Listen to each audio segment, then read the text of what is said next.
All of a sudden, it's looking a bit peak, Arsenal fans, isn't it? And I don't even want to troll you, man, but it looks like the corner shop is it's closed for real, bro. Last week we learned it's closed on Sundays. Then we learned, well, today we learned it's closed on Saturdays, and even, well, I know you won midweek against Monaco, but in terms of corners, bro, the corner shop was closed on Wednesday, bro. So I don't know, man. It's a bit of a weird one.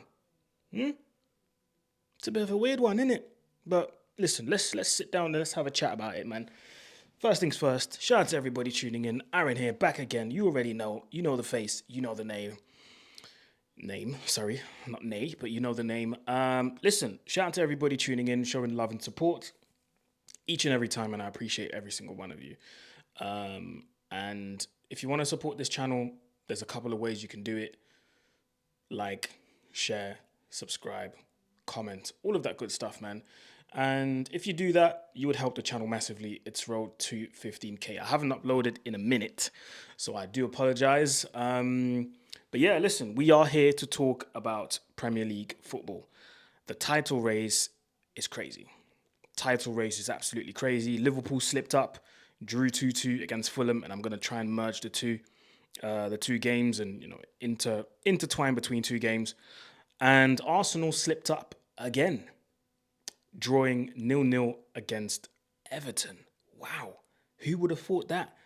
After last week, after the licks that they held last week, and I'm talking about Everton 4-0 against Man United at Old Trafford, I thought, you know what? Arsenal are going to make easy work out of this one. You get me? Arsenal they're going to roll over these men. Do you know what I mean? They're absolutely going to roll over these men.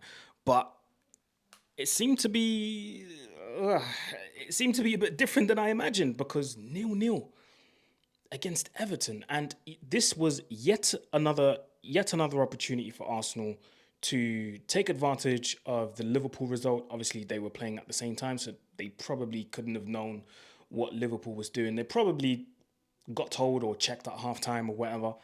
But the bottom line is, it was another opportunity to go and do something special, to go and get closer to Liverpool, to go, and I think they would have been 2 points behind Liverpool if they won the game today. So this would have been a perfect opportunity to get closer to Liverpool, put a bit of pressure on them, have Liverpool doubting a little bit, because having Arsenal breathing down your neck, it can be a bit sticky. Do you know what I mean? So it would have been a good opportunity for Arsenal, but yet again, they struggle, and yet again, they fail to make it count when it matters the most. Remember, I said it. It's all good and well turning up in the big games against Man United 2-0, turning up in the big games against Man City, playing well against Chelsea, playing well against Liverpool. It's all good and well doing it, but it's those type of games that you're going to look back at the end of the season and say, we should have won that. And this is 2 weeks in a row now. Do you know what I'm saying? Who was it last week again? I need to check. Who was it last week? Arsenal, Everton 0-0 today. It was Fulham. Ironically, it was Fulham FC that they drew against. And now Everton. And I don't know who they got next. I'm going to check that as well. Arsenal's schedule. They got Crystal Palace next in the Carabao Cup. And Crystal Palace, well, they got Crystal Palace at home in the Carabao Cup. Then they got Crystal Palace away in the Premier League. And I'll tell you what, these two games are not going to be easy. They're not going to be easy whatsoever, because clearly you've shown that no matter who you play, you can turn up in the big games, you can turn up in the Champions League, but your bread and butter, you can't take care of it. You can't take care of it. And it's concerning, because I genuinely don't know if Arsenal fans really believe what they say.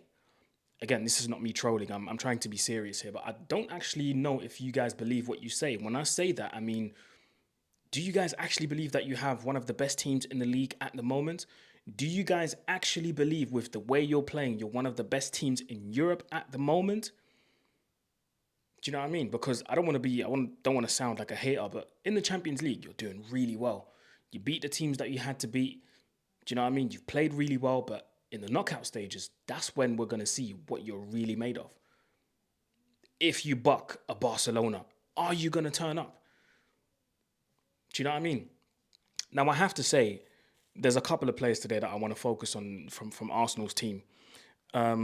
Just to quickly run through it. Like I said, the corners. Let me start with that because they had 8 corners today. The corner thing was cute and it's nice. And congrats because you've made it your thing. And, Arsenal fans were like, well, this is how we score. If we score like that, don't be jealous. Okay, cool. But what do you do when it doesn't work? How do you score then? Hold on, I've got a better one. What do you do or how do you score when Bukayo Saka's not doing his magic? Because as of now, it looks like Saka is the only outlet. Everything goes through him, and if nothing goes through him, or if he has a bad day at the office, nobody's turning up. And I've said this before about Arsenal. By the way, Odegaard, I don't know if he's really the guy that they missed.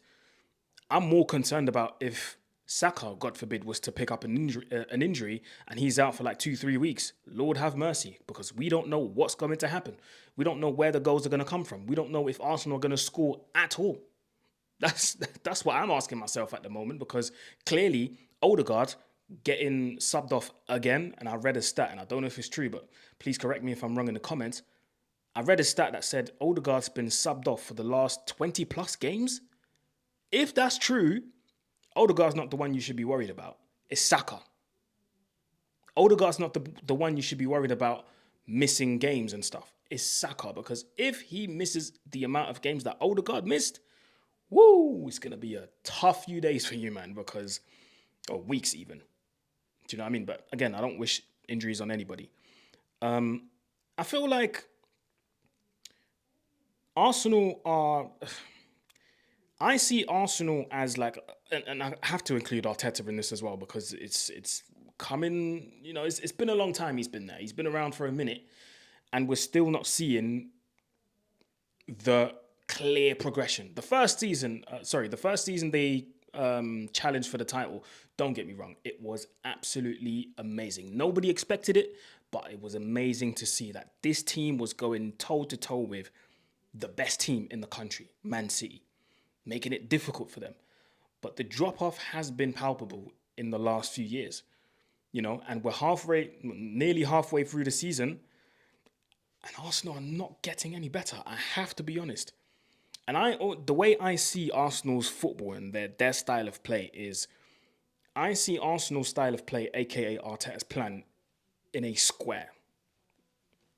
You got a square, yeah?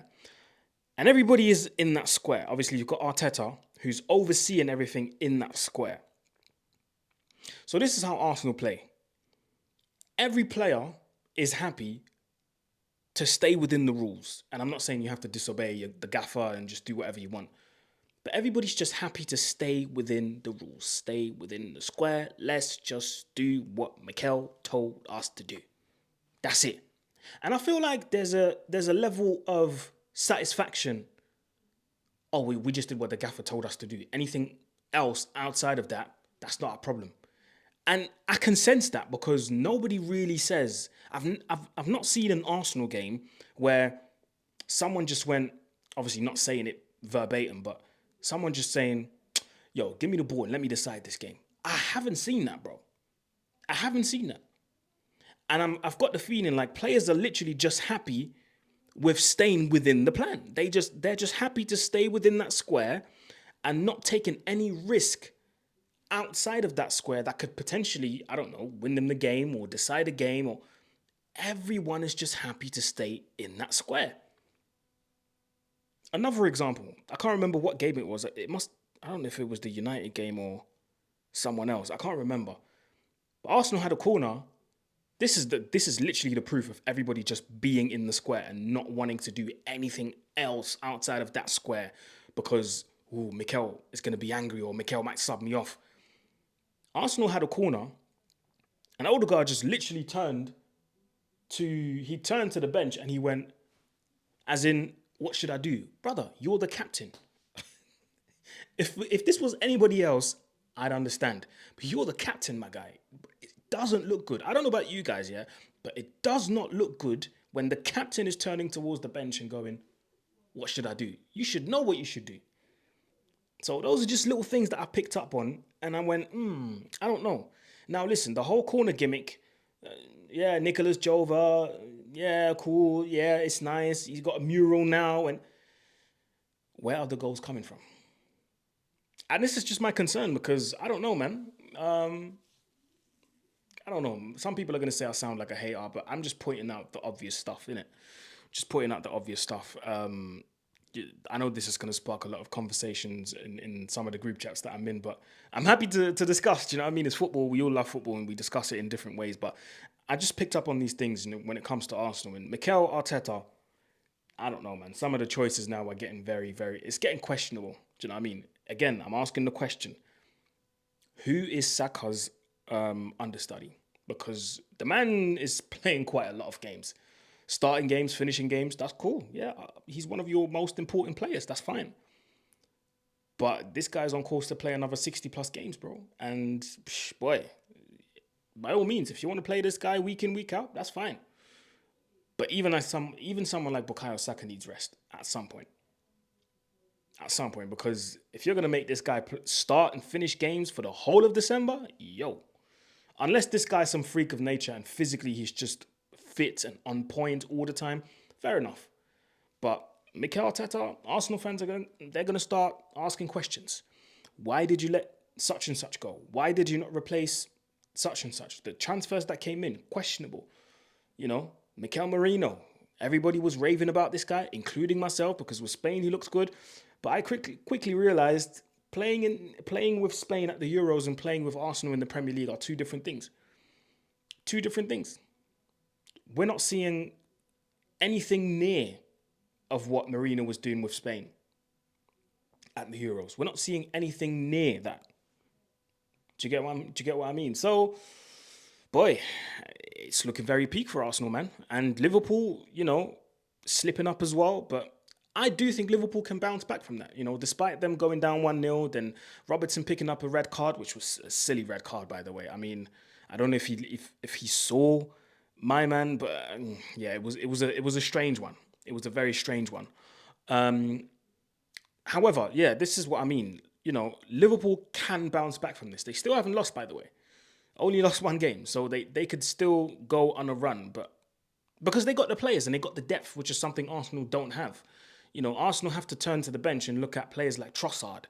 They still got players like Martinelli starting. Like Martinelli, by the way, this is a hard watch. Martinelli reminds me of Rashford, by the way. They're both very similar, more similar than people think. Head down, dribble, dribble, dribble. Don't pay attention to what's going on around me. I just want to dribble, dribble, dribble. I just want to run at people into dark alleys. Whatever happens, happens. They're exactly similar. It's crazy. But Liverpool actually have the depth to go and make differences, I do think at times Liverpool were kind of wasteful. Jota came on, scored a fantastic goal. The little chop to create a yard of space for himself, and then the finish that followed. Gakpo scoring a goal, getting on the score sheet again. Gakpo, cementing himself back into a starting lineup as a starting player for Liverpool. He's more important than people think for Liverpool, Do you know what I mean?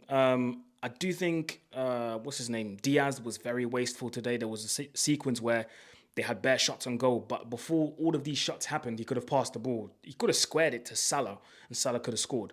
Salah getting another assist in the Premier League, 100 Premier League assists. I mean, the numbers that he's putting up are quite ridiculous, man.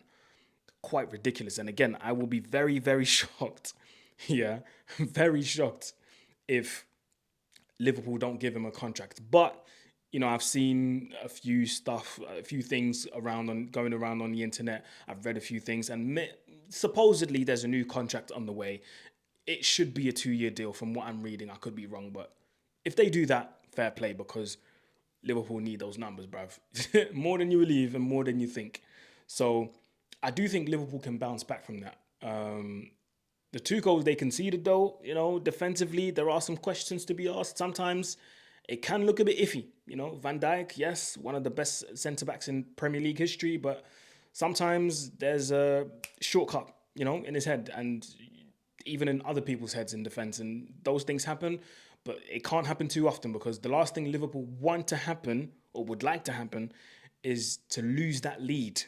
They could have extended that lead. Well, they can still, because they got that game in hand, and I believe that Liverpool will beat Everton. So Liverpool can go ahead and create a 9-point gap when it comes to Arsenal.